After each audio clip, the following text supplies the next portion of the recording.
And this is one of the final videos on my video. This is one of... Yo, what is good? My name is Josh Ovenden and you're watching Josh's Happiness, and this is one of the final videos on my panel van to Rustic Camper series. At some point in this video I will be announcing the 2 winners of the competition I've done in my last video, and it could be at any stage throughout this whole video, so don't scan through to find the winners. Watch the whole video and then it will pop up out of the blue, and then you'll find out whether you've won or not if you entered, that is. So to begin with, I already showed you all these plaques I bought, and so light still looking rad. That's a new lamp for that light. And I made this mirror, so this mirror matches that mirror over there. Next of all, you've got everything else that I've built through this cabin.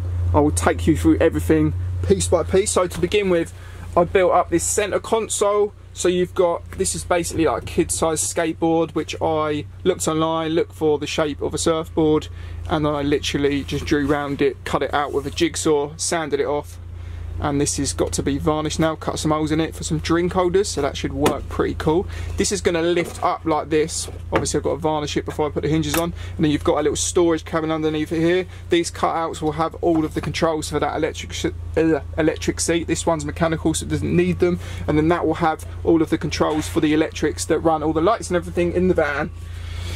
Next of all, you saw that in the last video. I cut some holes in it so I can put a bit of Hessian rope in there. That'll look pretty rad. A little storage area in there.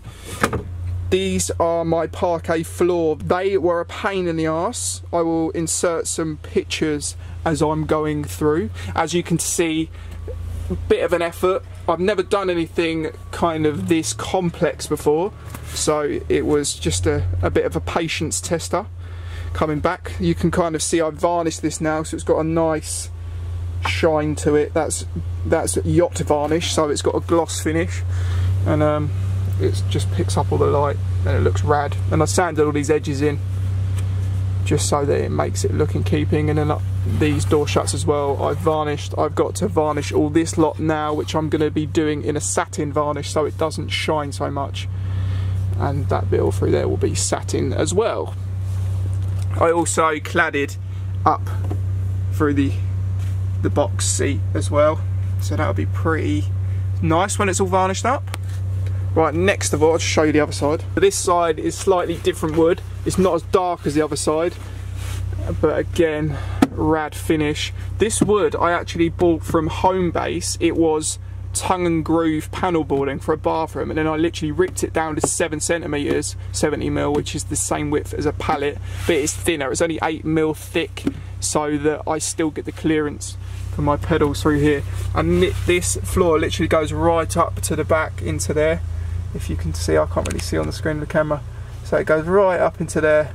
That was a pain in the arse. I had to like cut it at different angles to make it all fit in the floor. Next of all, you've got these rad skateboard sun visors that I constructed. These are literally just kid-sized skateboards that I bought from eBay, and then I got a flat disc on a grinder, took all the grip tape and all the design off the back, which left it as plywood, and then I bought some Rorke black spray paint from Iron Lac, which is on Graph City website, and then sprayed them up and then just sanded them back off to get this nice distressed look. And then literally the hinges are from eBay as well. I had to cut a few of them in half so that they were stiff enough so they stayed up, because otherwise they would have just fallen straight back down. So they're a nice touch, really stoked on those. And everyone I show love these. I'm sure you love them as well. Let me know in the comments. And this is a little view from the cabin. You can see that shine of the floor. And this is like a little storage area which I'll be able to put like monies and stuff in. And then you've got this drink holder through here, and then literally somebody asked about the handbrake. All I did was took this handbrake from a different car and then constructed a piece down through here, and then just bolted that through there with some washers, and it works a beauty and locks up the rear wheels as it should. Right, the next touch was these little bits of Hessian rope that I did. Literally just bought these off eBay and tied these into here. Made some nice handles. I stole this idea from Mr. Rustic. I'll link him in the description. You can see the stuff he creates on a day-to-day basis. Rad stuff like this. Stuff which I would not have the patience for. Also got some curtains here which I'm going to be installing at some point. These are thermal blackout curtains, so these should be good for the van, keeping the heat in. Cam belt kit, which I'm going to be fitting before I head out on the road, just to keep the mechanics all up to date. This is the suspension that I'm going to be putting on the van. So literally, if you look here, these have got an adjuster in them, and it's got like a thread down through here, and you can adjust the height of suspension. I put these on all of my race cars and stuff, all the stuff I used to do before I decided to build a van. Know exactly what I'm doing, don't worry. And then as well, you've got the rear springs there, and then they have a shock which is in here, which I can't bother to get out, and then somewhere in here as well you've got spring cups which are there, and they allow you to adjust the rear height of the van. The reason, hold on,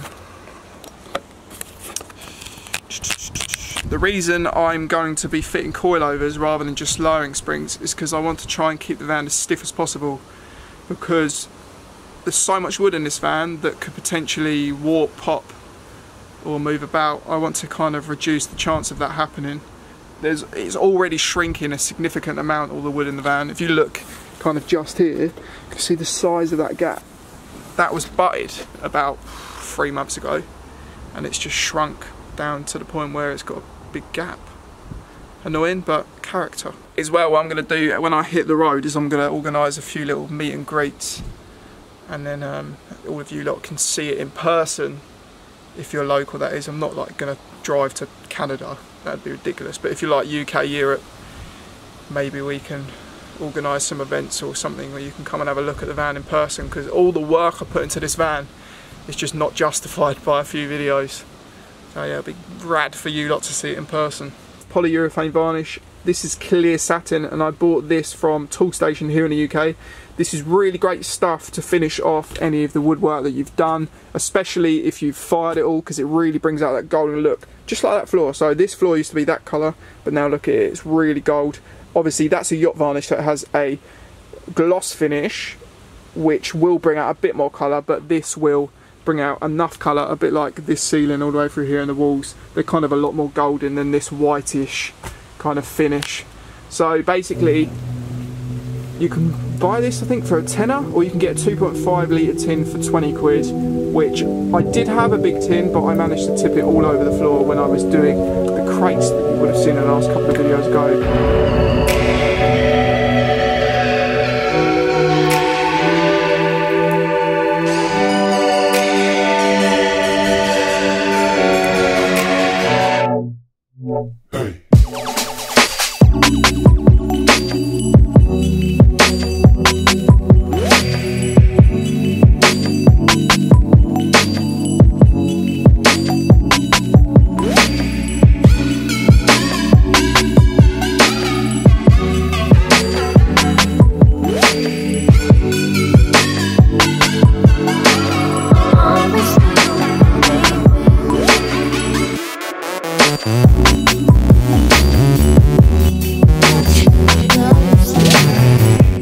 So down in here is where everything's going to live.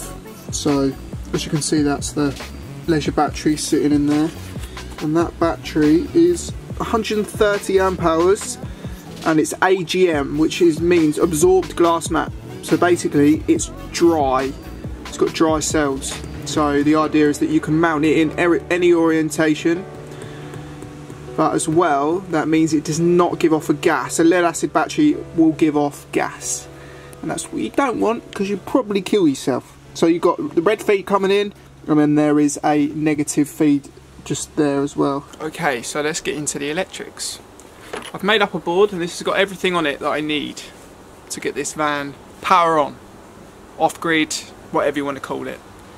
So to begin with, you have a means of charging your battery, which I just showed you.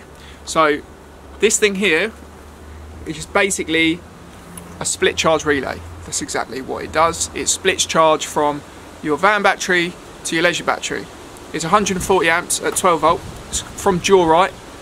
So if you just type Durite split charge relay into Google or eBay, it will come up, and they're cheap as chips. They're like, I don't know, 40 quid, something like that. Now the only problem about this is that it's not intelligent, so as soon as your battery hits 100% it will keep on charging it, and sometimes that can destroy the battery.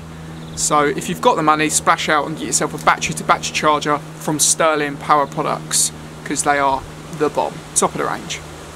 So this will go from my van battery, which is linked to the alternator, and then it will link through this to my leisure battery. Now this is voltage sensitive, so basically what it does is it picks up on an increase of voltage when that alternator starts charging your van battery. So I think once it's on it says it will cut in at 13.3 volts and then it will cut out at 12.65. Right, next of all, you've got yourself a bunch of fuses. So you've got a fuse here, fuse here. When you're doing electrics on a motor or in a house, make sure you always fuse everything.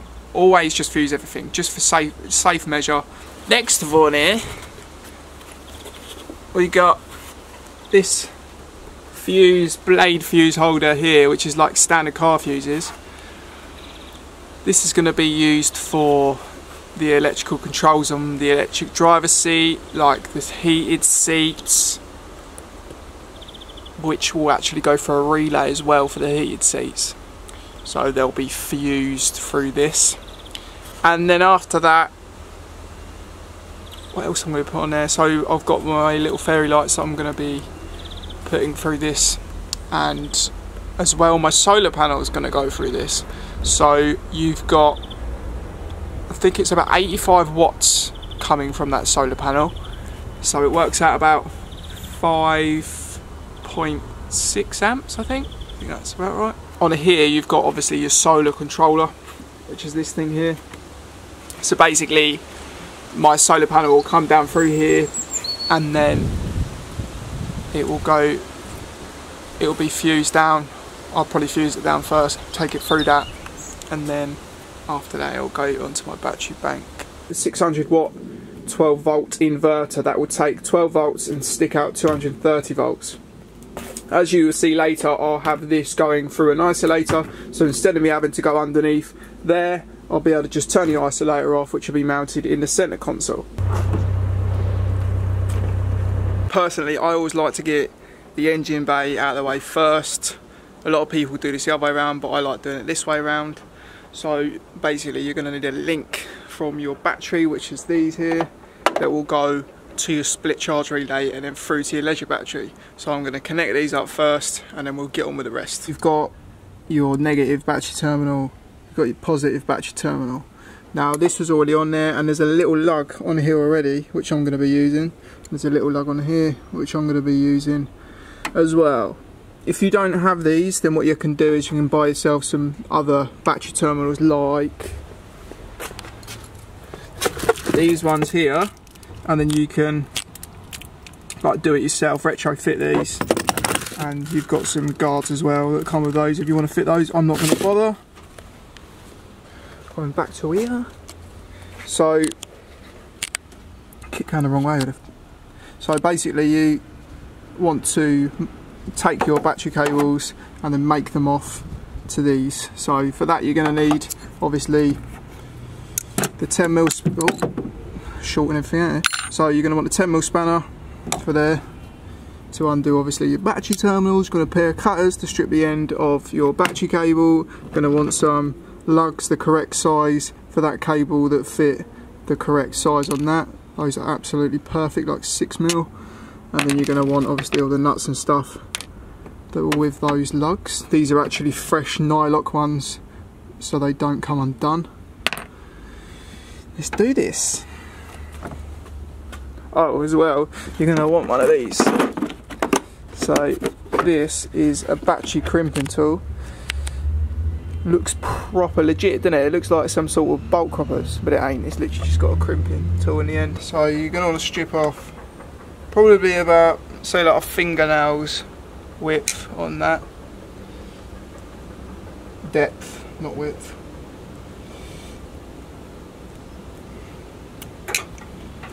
And then twist the end so that it's nice together. And literally take your crimp, and then I twist it on to make sure that you keep them twisted. And then literally get your crimpers ready. Literally crimp it up.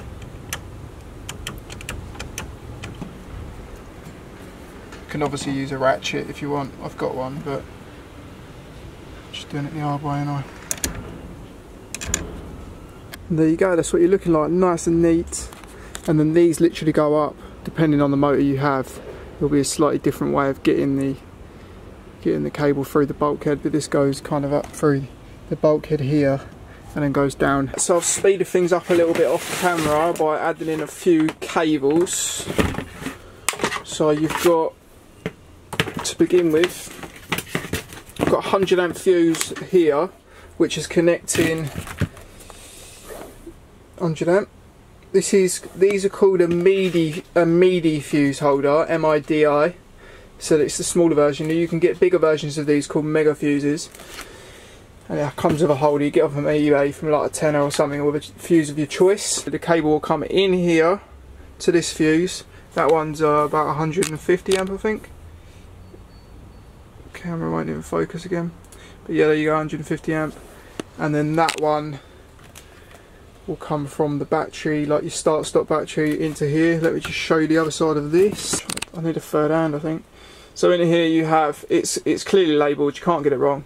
So you've got obviously your start battery, which is your in, which is the here that goes to that fuse, and then you've got obviously your auxiliary battery, or your leisure battery as I call it, coming out of this terminal here. And then literally all you have from there as well is you have a negative. So this is what will activate the relay. Obviously you can't activate a relay without a means of earthing, which is essentially your waste pipe if you're doing plumbing.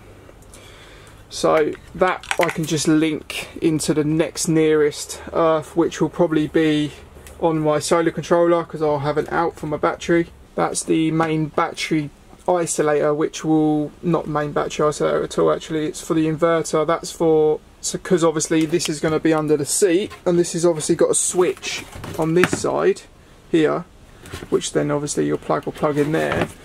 I don't want to have to keep opening my seat every time I want to turn my inverter on, so the idea is I have it on a panel which you can leave the inverter on the switch, and then you can just literally use the isolator to isolate the 12 volt feed. And then next of all in here you have this little toggle switch. This is literally going to be for these little lights that kind of go all the way around here. You've got a little voltmeter here. This is going to be for my solar panel, obviously, because my solar panel controller is underneath here again to keep things neat and minimalistic. I'm going to join in from the solar side to this little voltmeter, which will just tick over. It won't draw too much power. It won't pull enough to affect charge of the battery. And then last of all here you've got the battery monitor. So that'll be for my leisure battery, and then that'll tell me what I have. This has got different modes and stuff on it, which is from eBay as well. I think it was like a tenner.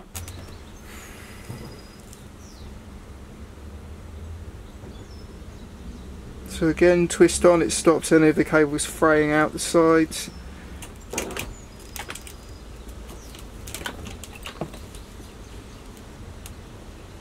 And again, tape everything that you crimp, just in case you did get any fray on the cable when you crimped it in. I got a little bit ahead of myself yesterday and started to put all this together.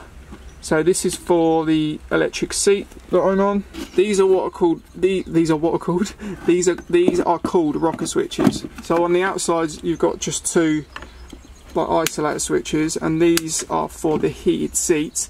Now these will run, these are actually 20 amps, so it would be enough, but I'm going to actually run these through a relay just to save anything shorting or anything burning out. So obviously your heated seats run at quite a high ampage on kind of inrush, so you want to run them for a relay, which I will show you how to do as well. So on these ones here, these are just rocker switches. So on these rocker switches you've got 5 terminals, and basically the idea of these rocker switches is they change polarity on the motor. So what would be earth and what would be feed cross over to obviously make the motor spin the other way. That's all done in this rocker switch. These are high ampage rocker switches, so you don't need a relay. If you introduce relays into this rocker switch system, it just complicates things. So they've made these switches nice and simple, so they just go each way and their polarity changing themselves. So you have 5 terminals. You'll have your middle terminal, which is for your main feed in, which is going to be fused through my panel there. And then you've got the next two out on here are just earths, so they're literally linked together. And then after that you've got your outside two which go to the motor, so one will be earth and one will be feed, and then literally when you hit that switch they'll cross over. Now on these switches here that do the heated seats, I've got literally a ground coming up which is joined down to that one here, and that's literally to make this little LED indicator light work, so when you turn it on the indicator light will come on. And then you've literally got a feed up and then a feed back down to the relay, so the feed in will just be fused and then the feed back out will go to the relay, and then that will turn the relay on and then send a feed straight to the seat. I was going to do these electrics last week, but it was absolutely tipping it down with rain all week, so I couldn't fit it in amongst work. But today is beautiful, literally is amazing. It's almost too hot today. I feel like I'm abroad. If only every day was like this in England, eh? It would actually be fun, because there's quite a lot to do in England, you know. There's a lot of things to go and see and activities to partake in, but the weather's always crap, so it doesn't really work, does it? So on here I'm fitting a straight through joiner crimp, and this literally will go down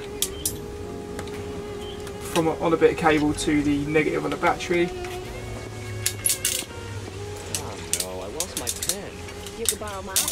So I've just pulled in this cable. I'm going to mark up what it is, that way no chance of me losing what cable does what. Next of all here is the feed that's going to go down to the battery for this isolator switch.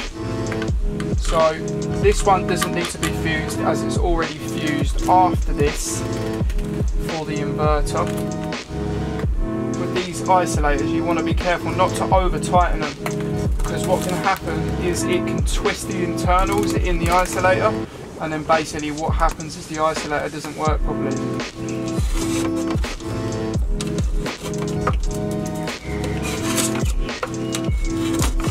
Now there's enough room to get my panel down in here. If you're watching this and thinking what the hell is going on, like, I have no idea what he's doing, then I'd probably advise that you wait until my later videos when you can see everything working properly, and then it all makes sense. This will go back in here, and those hinges will line up with those.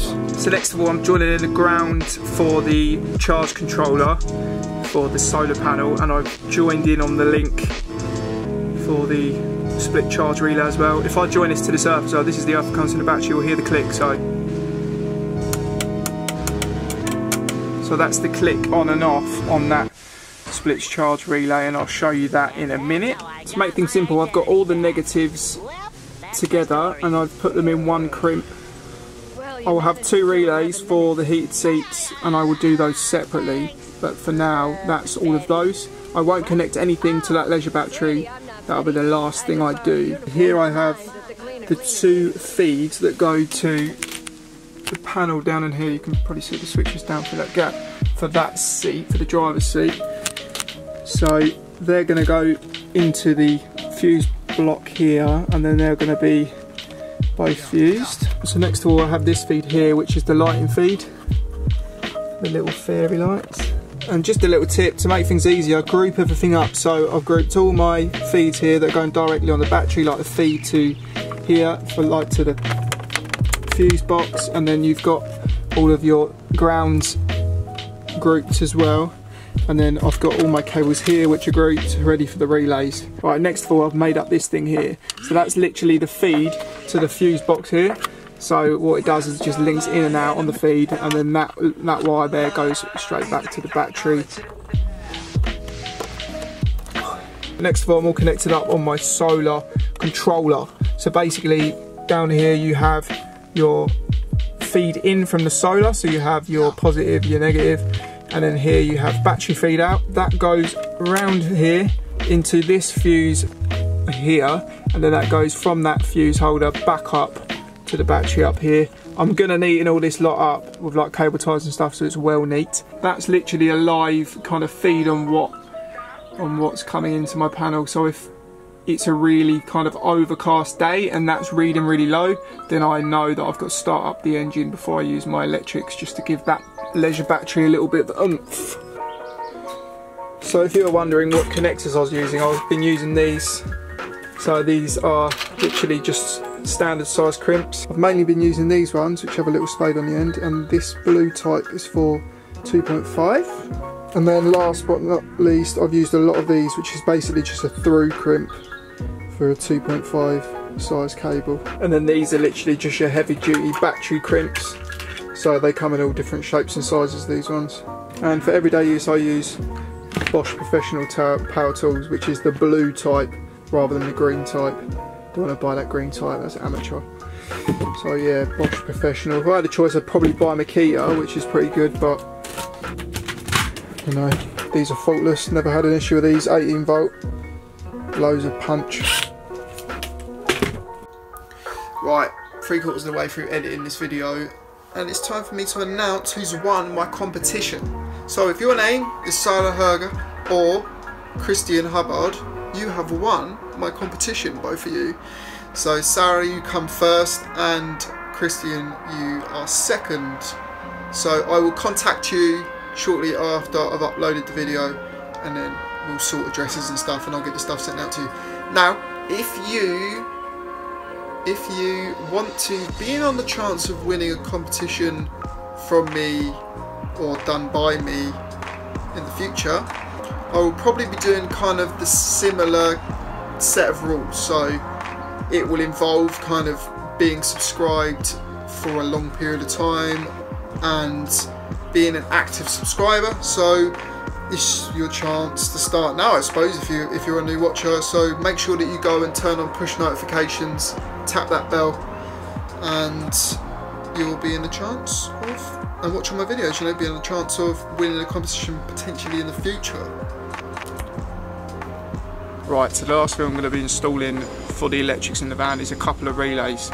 These are going to be for the heated seats. The reason you use a relay is because the heated seats pull quite a lot of current, and if you just used a normal generic switch, it will burn it out, potentially burn your van to the floor, or burn all the insulation off all the wiring, and you don't want that to happen. I've seen it happen too many times. Not my work, by the way. Anyway, how this works is it has a coil to switch like a normal feed, so like a small feed, over to a bigger feed. So basically it will have my normal switch, which will just activate the coil on this, and then that will draw the current from a bigger source. Right, on the back of your relay you'll have a diagram. So this is basically idiot proof, you can't get it wrong. If you do get stuck, look up a diagram on Google as well. So basically on here you have a set of different numbers, and these indicate what terminal does what, and they correspond on the other side, as you can probably see. Okay, so number 30 is going to be a main feed from the battery, and that will be fused in between. 87 is going to go straight to your heated seat, or to whatever you're using a relay to power. So that could be lights, that could be a fan, it could be a power steering, a aircon pump.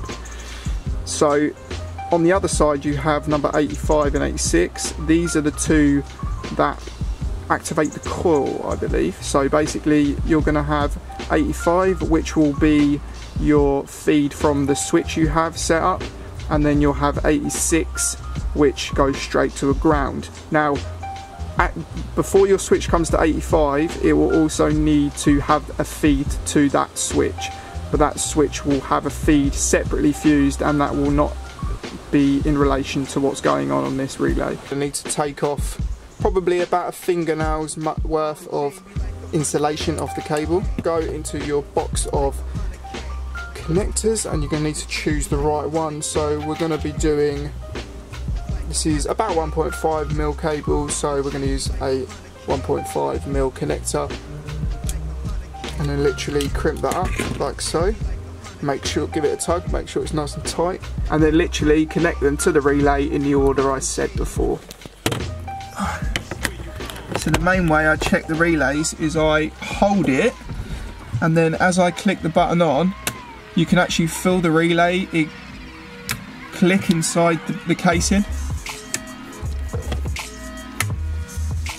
So they're both working just fine. LED light should come on there. And that's basically just one setting. The car I took them out of had 2 settings, but one setting should be enough. It will just be a higher setting, so they'll get hot quicker. The good thing about having the LED light in the switches is that you'll know if they're on. Now I'm all connected up. You want to make sure that everything works. So before you can turn anything on, you've got to install, obviously, some of these things, which are blade fuses. And then what you've got to do is put them in your blocks. So you've got, to begin with, let's start with the solar panel. So the solar panel comes in to this unit here, as you can see, is now on, and it's showing 12.5/6 volts, and you can see the arrow that's pointing from the solar panel to the battery. Now you can connect through and use your lights through the actual controller itself, but I am not doing it that way. So this is literally just a charge controller at the moment. So next of all, you've got your 2 main feeds going through to my relays over here. So they are 10s, and they're for the heated seats. Next of all, coming over here, you've got a 7.5 again, and that is for the lights inside, the little fairy lights. Next of all, you have the main feed over to the electrical controls in the seats, like the motors for the seat to go up and down, in and out, etc. And then over here you've got the 10, which goes up to the 2 switches, which then control the relays down in there. So all I've got to do is check everything works. So on the charge controller, you can see got panel in, battery charging, which means that works. And then because I'm not using that option, I'm just going to turn that load off. And then next of all, I'm going to make sure that the inverter works. Actually, we might as well start with these lights. So switch on. There you go. That's all those little fairy light things on. So if I just hit that switch, again, they should go off, as they do. And as you can see there, got 12.7 volts coming through on the panel. So basically, as soon as your battery's under load, this figure will drop. If you have a battery monitor, you'll be able to see how much charge you're getting. So I'm getting about 81% on there at the moment, about 12.7 volts. Right, so next of all, we need to make sure that the inverter's putting out 230 volts. So this isolator goes straight to that inverter, and then the light should, there you go, come on. So, will it work with the dimmer as well? Beautiful, which means that must be a sine wave inverter, because my lights dim properly. If you don't get the right inverter, the lights will just flicker. But these seem to be doing fine. Stoked. And then obviously make sure that my phone's charging.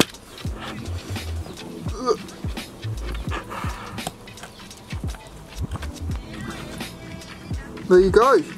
So that works as well. Right, next and last of all is going to be making sure this relay's working.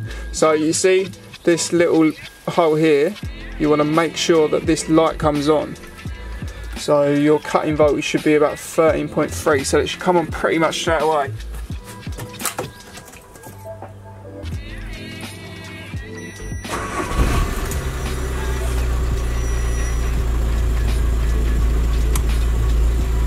So that's that light on. Now the method I've used for the inverter for like the 230 volt side of the electrics in this van, basically I have a fuse, switch fuse spur here, and that has a 5 amp fuse in it. The 5 amp fuse is for the lights, so from the load side of this fuse spur you have the lights, and then basically on the feed side you literally just have what is a 16 amp commando socket, which then has a adapter down to a 13 amp plug. The reason I put an adapter in it is because most campsites are just 16 amp.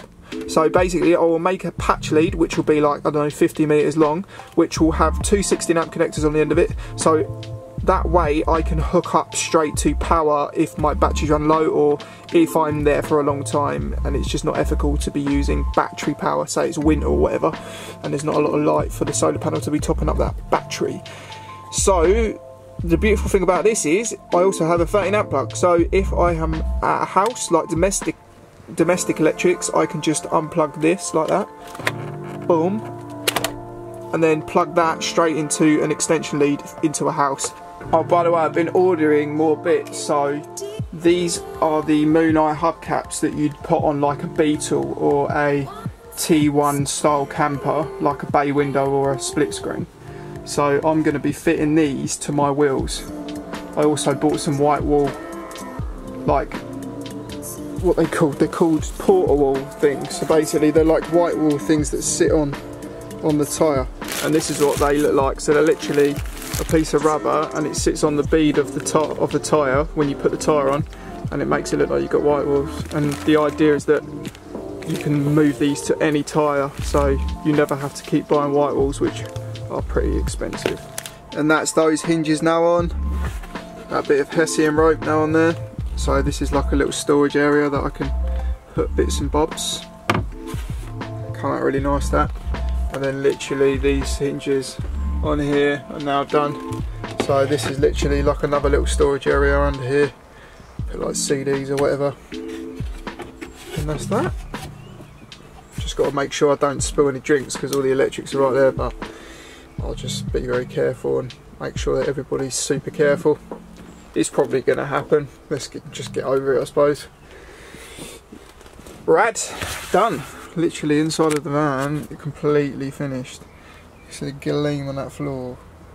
So stoked. I would love to show some of you lot. Now, next of all, I need to be doing my bumpers. I'm going to paint them black, and then order my tyres, fit these things. What else? Paint the wheels as well, fit the curtain, but everyone knows how to fit a curtain, so I'm not going to put that in the video. Fit the coilovers. So what I'll probably do is I'll probably make another video that just does the mechanical stuff. So I'm not going to put the cam belt kit in the video because the mechanic's going to do that, so I won't have the time to film it, but I will probably do a video on the coilovers, so fitting those, painting the bumpers, painting the wheels, maybe like a method of how to paint things semi-correctly without a gun, just rattle can spraying stuff, like prep work and stuff.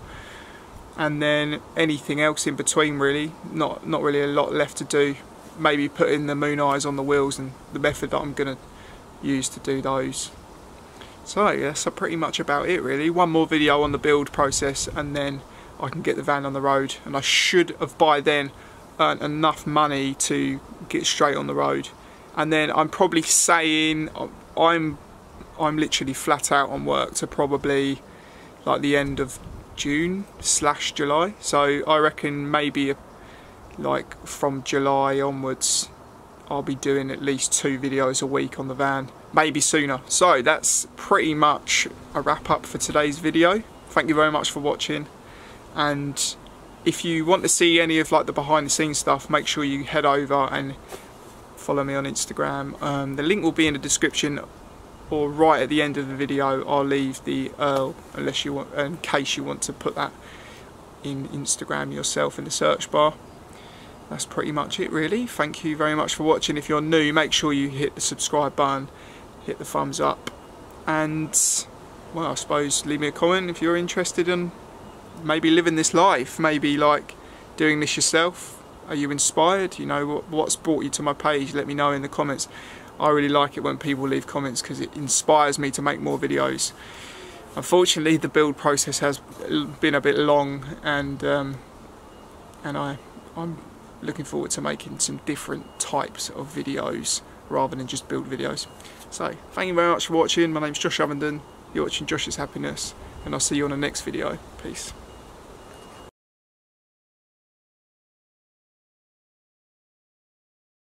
I know, I'm going to take the headlight out, but you can't take the headlight out without taking the bumper off. and I'm going to have to take the bumper off anyway because I want to paint it. But just to get this bumper off, it's taken me the last half an hour and this many bolts, nuts and bolts. How ridiculous is that? Volkswagen, if you're watching this, you over-engineered putting a bumper on a van.